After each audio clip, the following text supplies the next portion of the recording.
As we continue to work our way through the Psalms this year, we come this week to Psalm 73. And Psalm 73 is one of my favourites, if such a thing is allowed. And if you're at all familiar with this poem, you'll know that it's actually quite moody in its tone. Now, I hasten to add that's not the reason why it's one of my favourites, but actually I have a great affection for this psalm because it asks such an interesting question. Or rather, because it asks such a familiar question. And that is, why do good things always seem to happen to bad people? And of course, in putting that question before us, we naturally begin to explore its inverse premise, the opposite question. Why is it then that bad things always seem to be the lot of good people? Now, however much we might like to think otherwise, whenever we ask this question for ourselves, as indeed we surely do, we might like to think that we're being driven by the lofty ideals of justice and of fairness, but we're seldom driven by these things. When we ask questions of this nature, it's more likely the case that we're drawing some sort of comparison between ourselves and someone we know. The chances are, when we ask these questions, we're being driven by the motive of envy, such that the question really is, why do good things seem to happen to this person or that person, but not to me, when in truth I feel much more deserving of these good things? So with the question thus put before us, the narrator, the person whose voice we hear in the psalm, sets out to explore this conundrum at length. And yet by the time we get to the end of the psalm, we're hardly presented with some grand conclusion. The apparent injustice of this question doesn't really find a neat resolution, and life continues to be just as messy at the end of the psalm as it did at the beginning.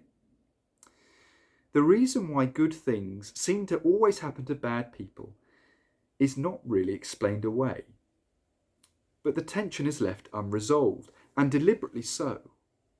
And it's the honesty of this psalm that I find so refreshing. After all, we never really know what's going on behind the closed doors of people's lives. In fact, quite the opposite is the case. We know for a fact that what people present of themselves on things like Instagram or on TikTok is very rarely an honest reflection of how life is under the surface. So even though the question itself remains somewhat unanswered, that's not to say we haven't taken a significant journey to somewhere else. In fact, a significant shift does happen by the end of this psalm.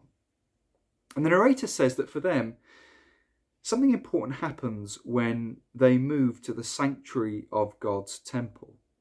Or to put it another way, an important piece of the puzzle clicked into place when they earnestly sought to bring God into the equation.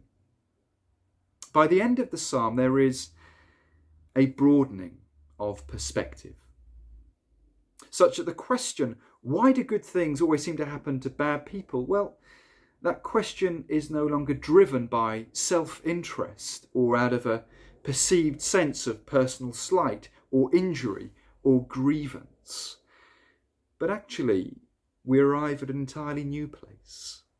An understanding that justice is something greater than ourselves, that justice is something greater than our perceived whims or wounds. There is something about the conscious endeavour, about drawing close to God, that realigns our priorities. There's something about this psalm which asks us to seek the reality of God's goodness and not the mere appearance of those good things which may always elude us in this life, that may always slip through our fingers. So the question that we're actually left with by the end of Psalm 73 is, how will you draw close to God today? How will you focus on the reality of His goodness and not fixate unhealthily on the mere appearance of those good things which always seem to be the lot of bad people?